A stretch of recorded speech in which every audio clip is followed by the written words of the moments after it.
introduire. Donc moi, je suis Tony Loret, je suis le responsable RH au sein du groupe S2I, plus particulièrement l'entité Atlantique. Donc moi, je suis basé à Nantes, hein, je suis donc en charge du pilotage et l'animation du service ressources humaines. Quelques mots sur le groupe S2I. Donc on est une entreprise de services du numérique, dite ESN. Le groupe, c'est près de 10 000 personnes aujourd'hui, donc on revêt aujourd'hui une dimension internationale, même si historiquement, l'aventure S2I a démarré il y a plus de 40 ans maintenant sur Paris.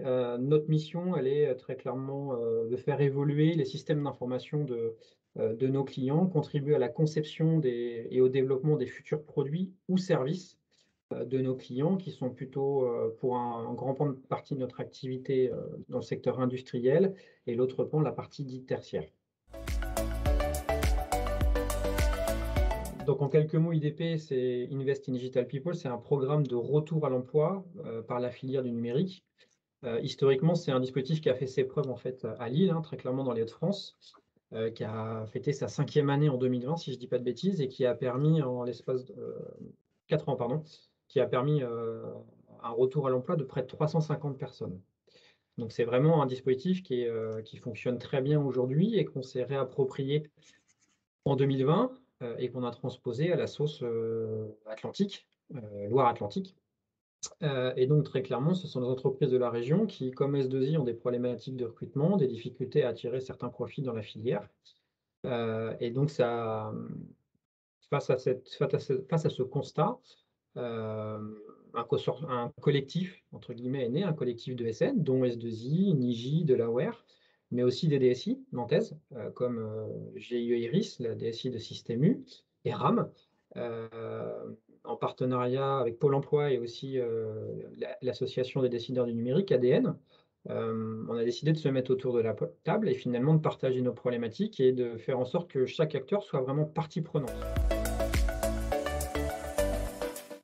Et finalement, on est sur un dispositif de recrutement qui est plutôt disruptif, qui est plutôt innovant. On est plutôt sur des profils atypiques, puisqu'il s'agit d'une population qui, à première lecture, est quand même assez éloignée de la filière du numérique.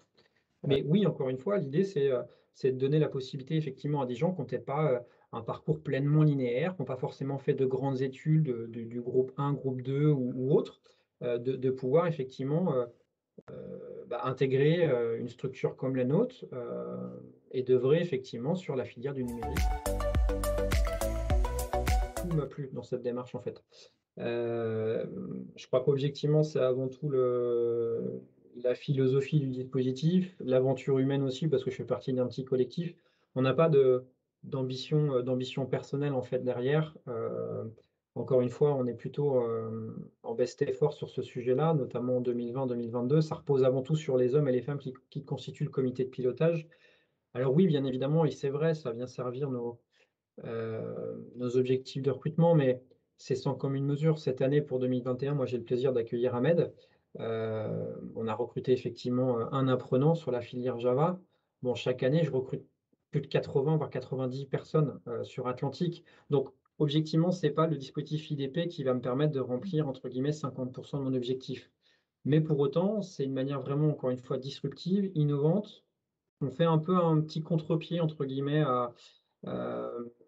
au modèle ou sur la manière, effectivement, dont on a l'habitude de recruter. Et puis, objectivement, c'est une action qui est concrète.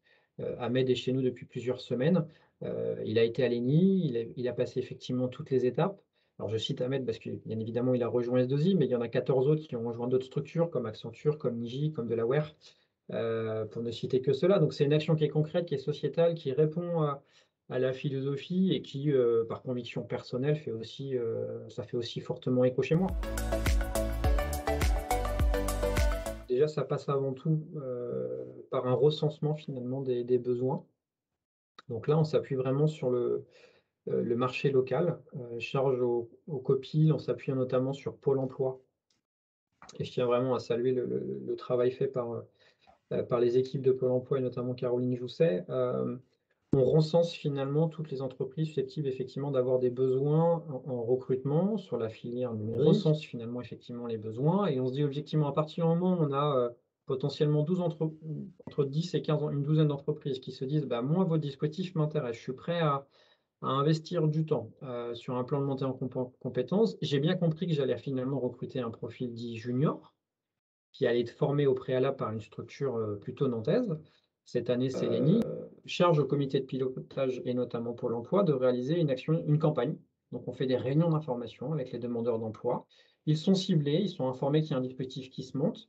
S'ils veulent en savoir plus, ils viennent à une première réunion d'information, puis une deuxième, et s'ils confirment leur intérêt, ils l'expriment auprès de leur conseiller Pôle emploi, et ensuite on leur envoie effectivement, on les sélectionne au travers de 2 étapes. Une première, une phase de test technique, alors pas informatique, mais algorithmique, logique, pour évaluer leur capacité à potentiellement à devenir développeur. Et ensuite, on les fait participer à un job dating. Là, on est plus de vous à moi, plutôt sur un entretien dit de motivation. Parce qu'encore une fois, ils n'ont pas de compétences ou de savoir-faire à défendre. On considère qu'ils ont passé l'étape 1 du test, qu'ils ont les prérequis intellectuels pour suivre la formation. Et ensuite, c'est la phase de rencontre, comme on le fait aujourd'hui, pour mieux comprendre qui ils sont, qu'est-ce qu'ils ont fait jusqu'à maintenant, qu'est-ce qu'ils ont compris du métier de dev, et en quoi, entre guillemets, ils sont intéressés, pour pas dire plus, à intégrer ce dispositif et suivre une formation effectivement de près de 4 mois. Donc c'est hyper intéressant, hyper enrichissant, puisque on n'a pas de CV. Voilà, déjà, on casse, encore une fois, c'est volontaire. De manière à ce que, idéalement, chaque entreprise trouve l'apprenant ou sa future recrue. Donc ce qui est intéressant aussi, c'est que les candidats en amont, au travers des différentes réunions d'information auxquelles chaque entreprise qui veut se positionner participe, complètent un dossier, ils expriment aussi leur motivation, et ils se positionnent aussi sur leur choix d'entreprise. Parce que potentiellement, en fin de journée, ce qui se passe, c'est qu'il y a plusieurs entreprises qui souhaitent sélectionner le même candidat. Et pour éviter effectivement entre guillemets, des querelles de clochers ou autres, eh ben, c'est le choix final du candidat qui l'emporte. Les différentes étapes, une fois effectivement qu'on opère la sélection, c'est-à-dire que on se projette avec un candidat, bah, opère effectivement une phase de.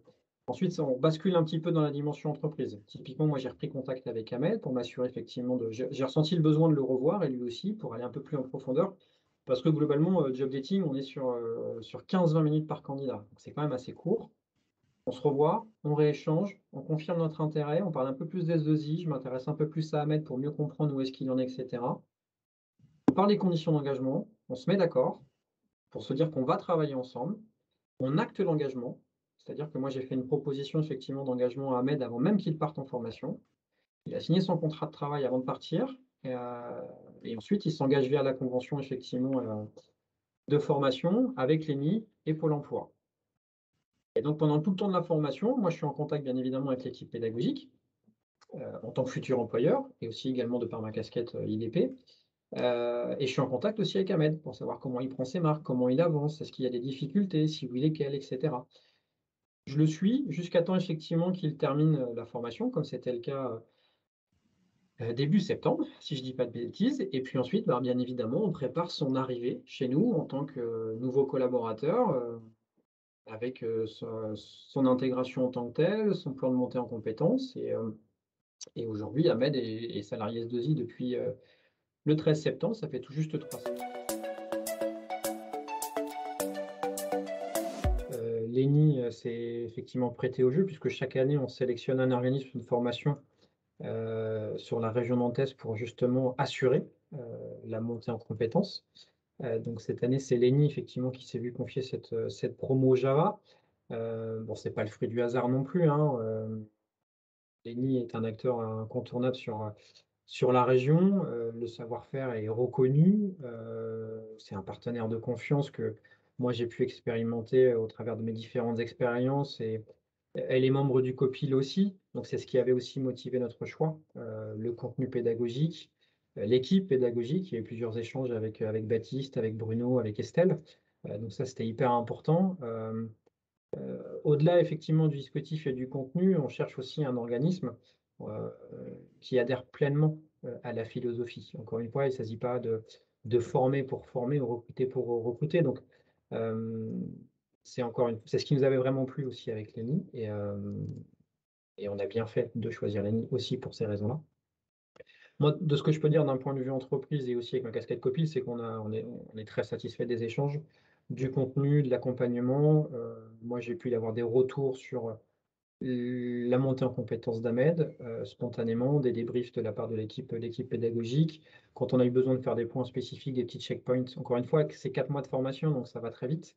Euh, L'équipe pédagogique était au rendez-vous. Moi, j'ai eu la possibilité de me rendre effectivement dans les locaux aussi pour rencontrer le responsable de la formation et les étudiants, dont effectivement Ahmed. Donc voilà, Lenny nous a clairement proposé une formation ad hoc sur mesure qui était adaptée au dispositif et à la philosophie et aussi au profil des apprenants. Oui, c'est une évidence que je souhaite réitérer. Effectivement, j'ai cette double casquette, mais d'un point de vue RH, encore une fois, ça correspond pleinement à l'état d'esprit, à l'ADN qui nous anime et qu'on ne veut absolument pas dénaturer. On considère qu'on a un vrai rôle à jouer sur notre écosystème, promouvoir la filière du numérique. Et j'aimerais effectivement encore aller plus loin d'un point de vue diversité et aussi inclusion.